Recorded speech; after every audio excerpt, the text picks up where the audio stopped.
Welcome to the Armenian News Network Groong Weekend Review for April 21, 2024. Today we're talking with Edgar Elbakyan. Welcome to the show, Edgar. Welcome, Edgar. Welcome. Thank you for inviting me, for having me at your podcast. So we are recording this show on April 24. Today is the 109th anniversary of the Armenian Genocide. Dozens of countries around the world, including the US, Russia, France, have fully recognized this atrocity against humanity and Armenians. Armenian communities in the diaspora commemorate this day around the world, and I've already posted on Groong's Facebook page dozens of events from everywhere. But nowhere is it more impressive and memorable than in Armenia, where in some years 1 million people marched from Yerevan to Tsitsernakabert, the genocide monument on a hill outside the capital.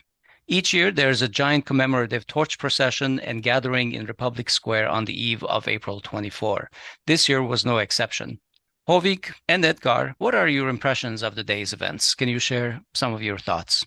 Yes, as you mentioned, each year, starting from 1999, we witness the annual torch procession from the Republic Square till Tsitsernakabert, organized by youth branch of ARF, Pashinyan. This year was not an exemption.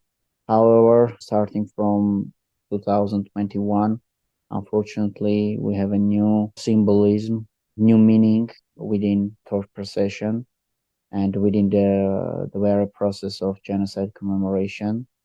It's the juxtaposing, the amalgamation of two tragedies, genocide tragedy and the continuation thereof, the occupation by Azerbaijan, first of some part of Artsakh, then the blockade of Artsakh, and now, unfortunately, the temporary de-Armenization and occupation of all the territory of Artsakh Republic.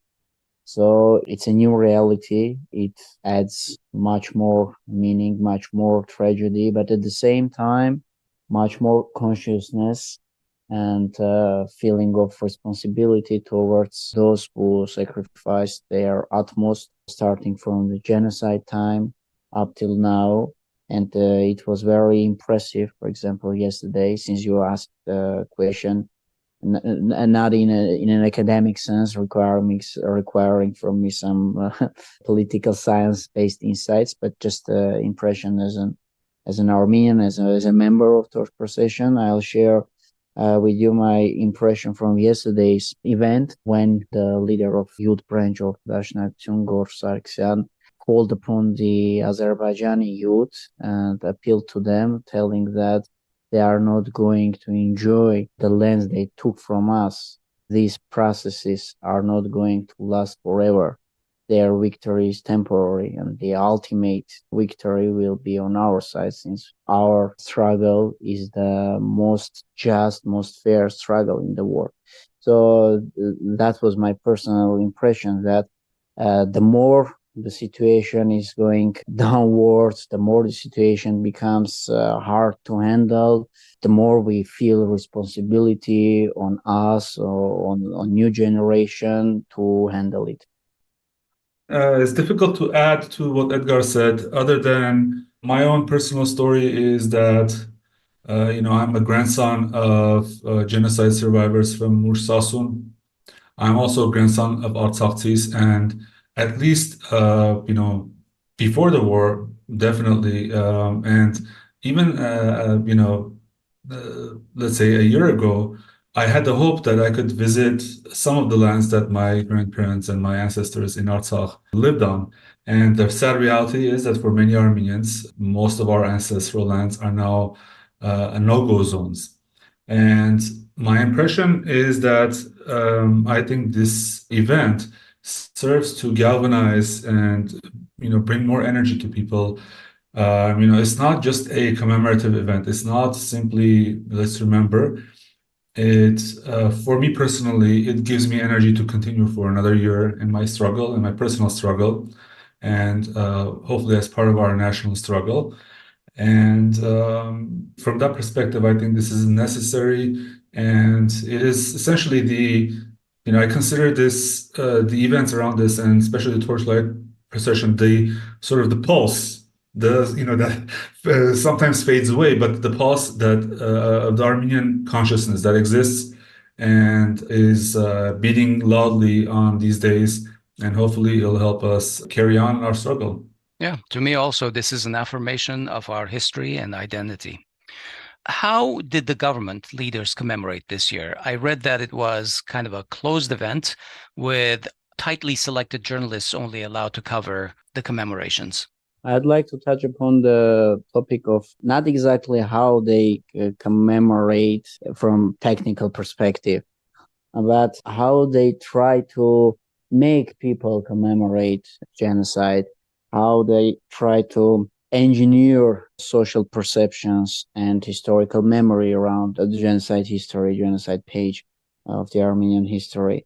We see the same process which started from exactly right after the 2020 war, that some aspects of Turkish propaganda regarding the Armenian genocide topic are now holding sway in Armenia proper. And they are being galvanized, they are being propagated by the Armenian incumbent authorities. If we look through carefully two texts that were published by the Office of the Prime Minister of Armenia last year and this year, we certainly can behold, can witness the same theme, the same narrative of victim blaming. Last year, there was a passage in that text that the history of genocide is an historic lesson. It's about orientations. He meant orientations of a specific nation towards its foreign policy. And Nikol Pashinyan has mentioned that this topic of foreign orientation is actual also now. It's important that we have right orientation. If we deconstruct this in a manner diplomatic formulation, it was obvious that the actual meaning of this text was that we Armenians, who were the subjects of the Ottoman Empire, we wanted to bring some external help to liberate ourselves. And in the aftermath of this, because of this process, because of our national desires, we were subject to genocide. So now, if we no more want to be a subject of a new genocide, so we want to cut down our national desires. It was very, very obvious for me, in this case, not just an ordinary Armenian, but in this case, for a historian, for a political scientist. Later, we saw the same propaganda in a word-by-word manner, not too much sophisticated, not too much elaborated, in a word-by-word manner. For example, Armenian MP from a ruling party, Tavush Sukasyan, a month before maybe, he literally said that in the process of genocide, Armenian people was also guilty. It's a literally citation. It's not an exaggeration. It's not something that it doesn't mean, but I'm trying to extract from his word. No, it's a literary citation. So this victim blaming is,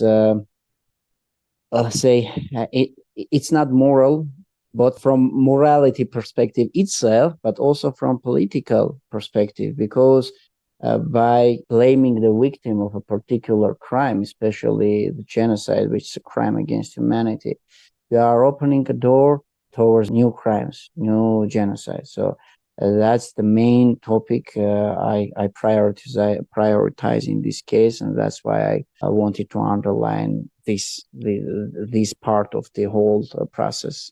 Well, this is an extremely important point you're raising, because Turkish President Erdogan was highly encouraged by Pashinyan and his cronies, recently parroting those classic Turkish genocide denial points. And on the occasion of April 24th, he urged Armenia to, quote, abandon baseless memories, unquote, and adopt a more realistic path of relations with Turkey, citing a new order that Turkey and Azerbaijan are establishing in the region. If you are not hearing how the genocide of Armenians is continuing in these words after 109 years, you are not listening. I don't know what more to say. Yeah.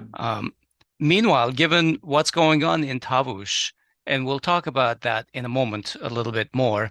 Aliyev was encouraged by Pashinyan's free handover of Armenian territories to Azerbaijan and demanded more territories, including the so-called Zangezur corridor, which is our Sunik province in the south. And he further added that Armenia must stop using Mount Ararat. I don't know what Azerbaijan has to do with Mount Ararat, but he wants Armenia to stop using Mount Ararat in its symbols and change the Armenian constitution as a precondition to signing what he calls is going to be a peace treaty. What are your impressions of this Pashinyan era of peace dawning on us, Edgar? Yeah, if I may, I'd like to answer this question. We are talking about genocide. We must realize that genocide is not just an act of crime. It's beyond the act of crime. It's a policy. Genocide is always policy that has coherence and has continuity. Genocide is not a single act. It's never being conducted in just one moment by one particular government or regime. It's always a coherent and lasting policy of a given state. So now we see in this era, I don't mean the peace era, I mean post-Soviet era, generally speaking. We see that Turkey has outsourced its genocide policy towards Armenians to Azerbaijan. So answering your rhetoric question, what connection does Ilham Aliyev have with Mount Ararat? I want to bring onto the focus this part of my answer, that Azerbaijan is just an outsourced career, outsourced conductor of the genocide policy of Turkey itself. Concerning these statements by both Erdogan and Aliyev, again, it's a victim blaming. It's telling Armenians that you are guilty. You have some memories. You remember how your grandfathers, your grandmothers were subject to atrocities, how were they subject to genocide. That's why you are being, if I can call it, genocided today as well. So if you forget about the past genocide, we will not continue this policy. But the problem is not Armenia. The problem is not Armenians and their historic memory. The problem is the very foundation of Turkey and the antecessor, therefore, I mean, Ottoman Empire. They have come to this region, and it's not a secret that this region was inhabited by other peoples. There were historically other formations, other states. They took everything and built their statehood, and they cannot ignore their history. And as far as we Armenians and Armenia are present in this region, we are a living memory of all the crimes that historically Turks have conducted towards other people, not only Armenians, but towards Greeks, Serbians, Arabs, etc. That's why now they want to close the Armenian question and the Eastern question once and for all. Edgar, earlier this week, Pashinyan's administration began the process of handing over strategic territories in Tavush to Azerbaijan. The term for these unilateral concessions is so-called border demarcation and delimitation, and Pashinyan was happy to post the first photographs from that process. Needless to say, Tavush residents are incensed. They have been repeatedly blocking the road in protest of this decision. Their concerns have not been addressed by the government, and after lip service during a couple of so-called town hall meetings, they woke up to the government essentially demining the frontline areas to allow Azerbaijani troops to move in, and also talking about removing the Russian border patrol regiment. The people's deep distrust in Pashinyan's government and his intentions has led to significant unrest in Tavush and around the country. Can you help us unpack specifically what is happening with this agreement about the four villages, about demarcation and delimitation specifically? What are the dates associated with it? And in general, how should someone understand what's going on here in layman's terms? You know, the surrender of these territories, the northeastern part of the Armenian-Azerbaijani border, the forested area between Tavush and Lori regions. The surrender thereof will strike a serious blow to Armenia, since the most fortified defensive line of the Armenian armed forces will be destroyed. The moral, psychological state of the army will worsen. Also, the road connecting Armenia with Georgia will come under full Azerbaijani control. Also, dozens of villages that will not directly come under Azerbaijani control, but they will become uninhabitable for the Armenian population, repeating the unhappy fate of villages in the Syunik and Gerarkunik regions. Also, the cities of Ijevan and Dilijan will be deprived of development prospects, including their supposed or actual tourist attractiveness. Also, I'd like to mention that Gerarkunik region will also become vulnerable from the north.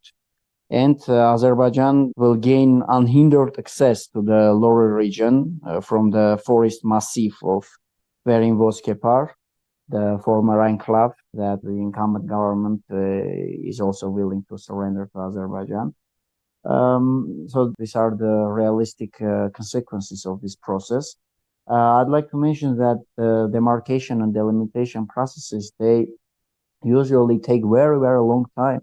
Usually, commissions are being established by respective governments from two sides, and they conduct their activities for years. They get wages from their respective state budgets and conducting all this work for years, because even in a situation that countries are somehow amicable to each other, they don't share any historical disputes, arguments, etc. But this process usually takes long. If both sides are represented in a proper way and in a sound way, and both sides pursue their national goals. For example, even Russian-Azerbaijani border in some places are demarcated, in some places not. So this is not a demarcation process, this is not a delimitation process, it's just a unilateral surrender. Even Pashinyan tells about it, stating that if we don't surrender it, we'll get a war. So if you have this war scenario, if you have a war threat, then it's not a demarcation, it's just a unilateral surrender under the threat of war.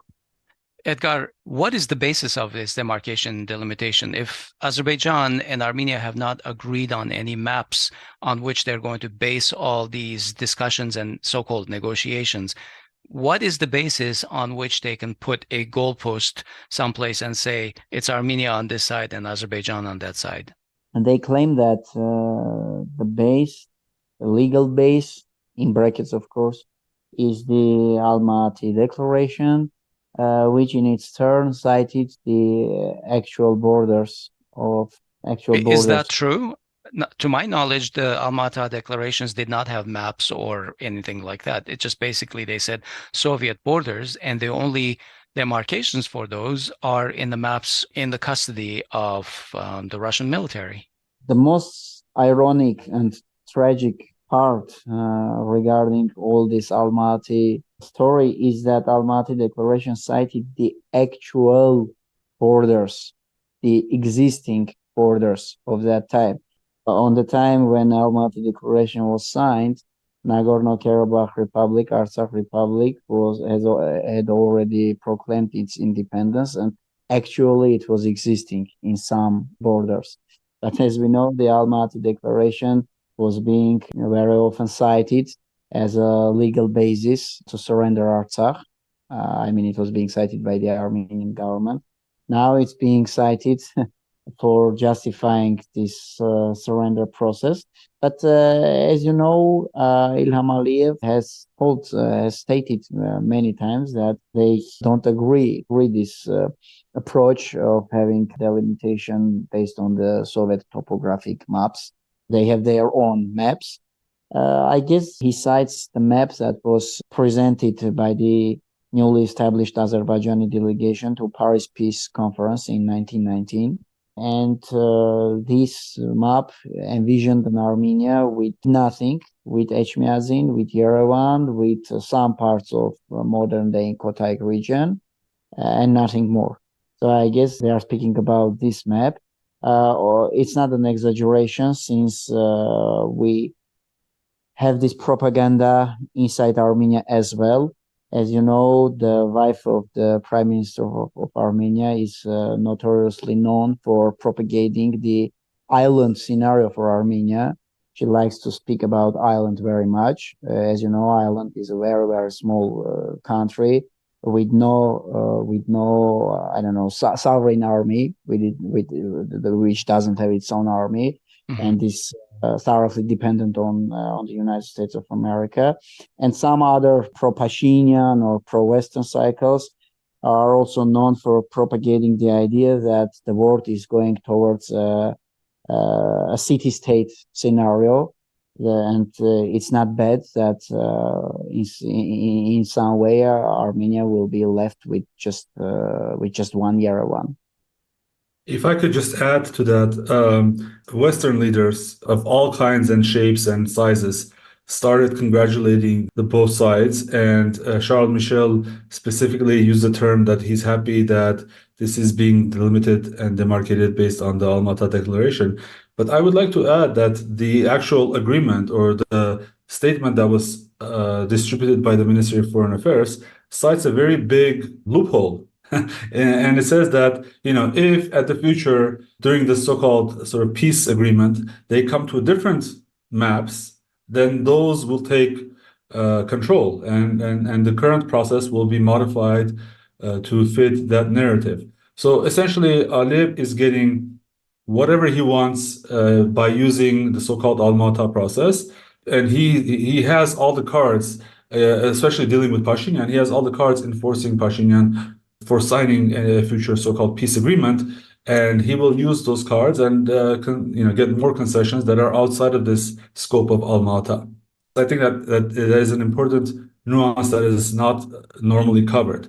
So I don't consider that they are delimiting and demarcating based on Alma-Ata, because there is a big loophole there, and it says basically in the future this all might change.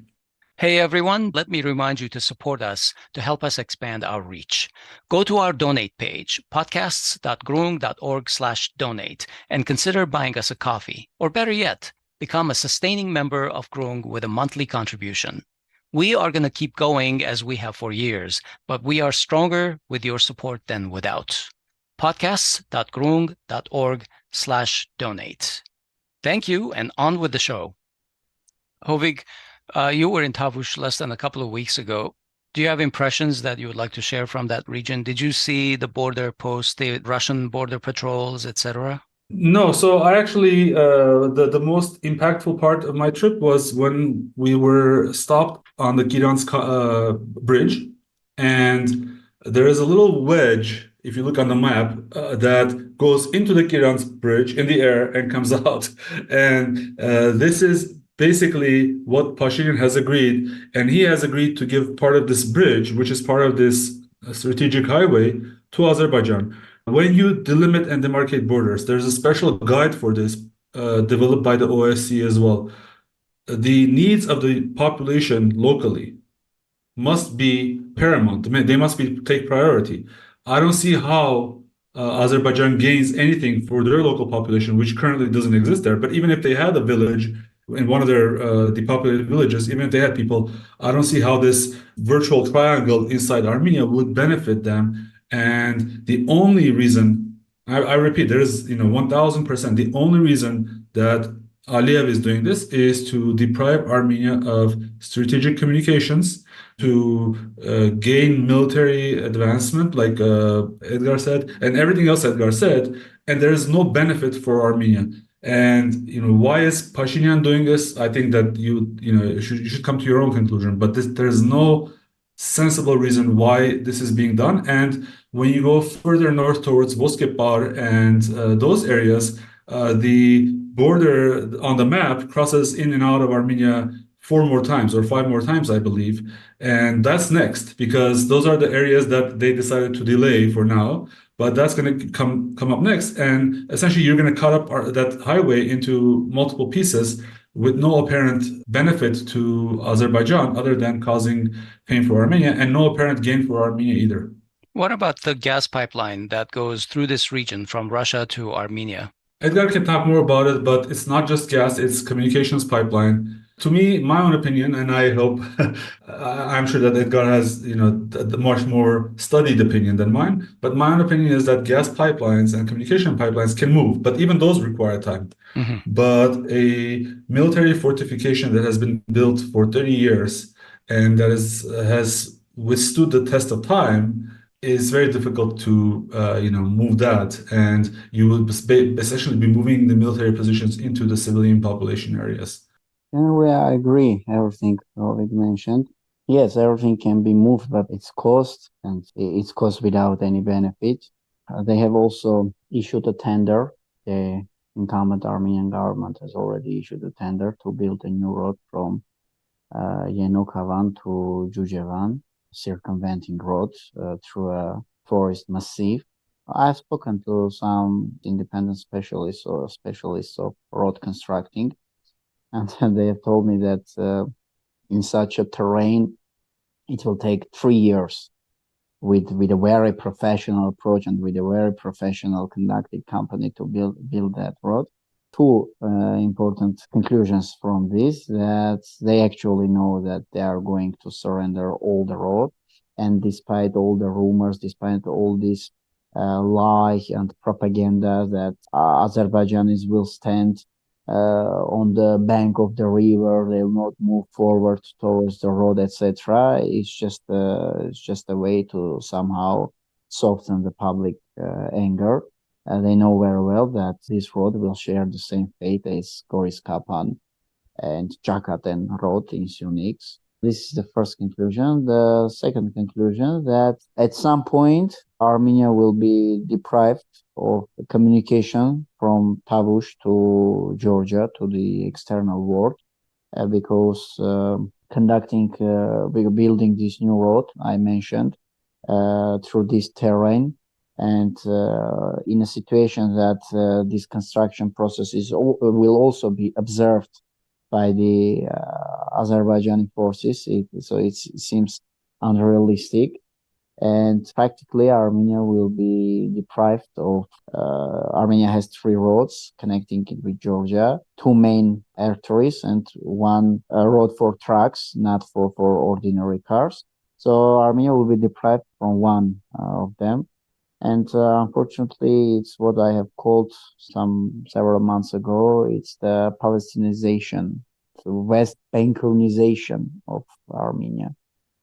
Edgar, for our listeners, can you tell us what the Russian troops are doing in that region and why Pashinyan started talking about the withdrawal of Russian border troops from that road, and whether this is also part of some larger geopolitical plans or games that Pashinyan is playing? Asbed won't let me tell a lie to our listeners. It's a widespread quotation in America and the United States that all politics are local.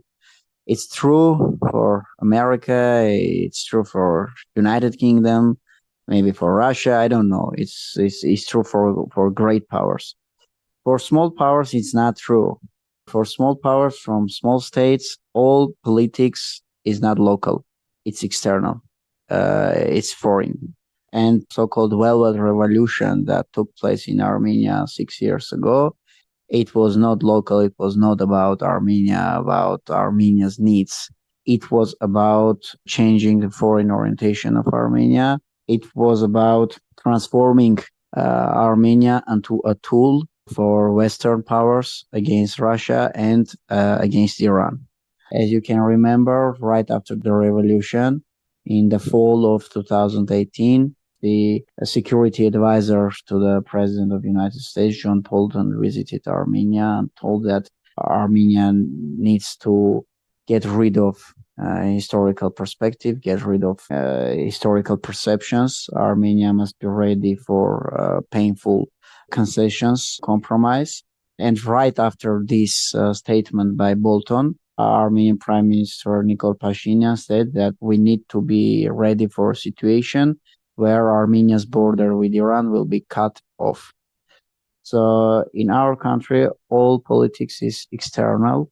And coming to the very question you asked, Hovik, it's the same. So cutting off Russian presence hindering the Iranian presence in Armenia is the utmost goal why this administration has been brought into power. I want to put it clearly to rule out any misperception that I'm going to justify one external power and blame the other. I just want to state that the Armenian interest itself is not protected in all these processes. It's the same situation we have seen in Georgia. It's the same situation we have beholded in Ukraine. A pro-Western administration is being brought to power. It started claiming that they are about sovereignty. They have come to bring sovereignty to their nations, and ultimately they lose territories. So it's the same process. The politics that this government in Armenia is waging, it's not about the Armenian sovereignty, because the very concept of sovereignty, it's about having power over a territory. So if you lose territory, be it Zelensky, be it Saakashvili or Pashinyan, you are not sovereign. You have chosen a wrong side to bet in. And all this history around Russian peacekeepers or Russian Asbed forces is the same story. These governments surrendered, handed over Artsakh in order to get rid of Russian presence. Now they are surrendering Tavush. Then they will surrender Syunik, because their power is not about protecting Armenia. It's about just moving out Russia from this region and not letting in Iran to this region. You noted that a lot of the geopolitics surrounding Armenia is about removing Iran and Russia from the region. Well, a week or so ago, we read that Putin and Aliyev had reached agreement on the Russian peacekeepers in Artsakh to leave ahead of the projected November 2025 timeline, and reports indicate that the withdrawal has already begun. Edgar, is this withdrawal significant? Why is it happening right now? And what's the main significance of this?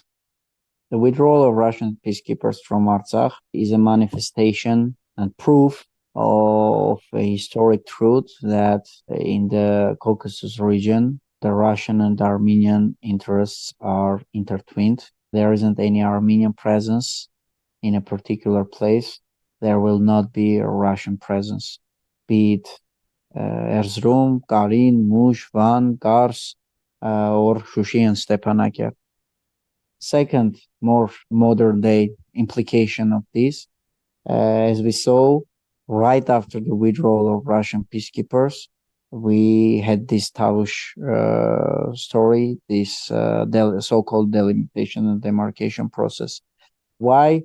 Because even in this situation, when there is no Armenian presence in Nagorno-Karabakh, but there was Russian presence in the region with peacekeepers, it was a hindering factor for Azerbaijan.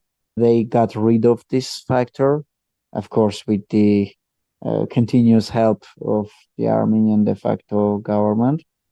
And they went on a new large-scale campaign against Armenia. If we may call it peaceful, in a way of how it's being conducted, but of course it's an act of war, an act of aggression. So in this sense, I want to reiterate it that Russian and Armenian interests, if I can call them objective interests, are intertwined and identical, regardless of the fact how much the Armenian incumbent government and how much the Russian modern-day ruling elite comprehend this fact. Is the withdrawal a sign of Russian weakness at present time? Yes, it's a sign of vacuumization of power in this region from Russian perspective. Let me bring an example from another part of the world, Ukraine. We have seen a lot of news articles with American and British officials telling that they are ready to host Mr. Zelensky. By telling to host, they mean that in a situation when Mr. Zelensky decides to become a president in exile and to form a government in exile, they are ready to host him. The same took place in Afghanistan. Americans realized that they have, in a midterm perspective, they are going to have a war in Ukraine, and actually they had. And since the local ally in Afghanistan, I mean the local ally of United States of America in Afghanistan, was incapable with its own forces to stand the ground, they abandoned this part of the front line, let's call it the front line. Also, they are ready to abandon Ukraine if it's necessary, in a situation when the local ally is incapable of defending itself. The same, unfortunately, took place with Armenia. Armenia, as a local ally of Russia, became incapable, with no desire of defending itself. I don't mean the country or the people. I mean the ruling elite of Armenia, which is incapable and with no desire to defend Armenia. That's why, unfortunately, Russian elites decided to skip this front line. Okay, on that note, and for today, let's wrap up our topics. As usual, I'd like to ask each of you if there's something on your mind from this past week or two that you would like to share. Hovik, do you want to go first? Sure.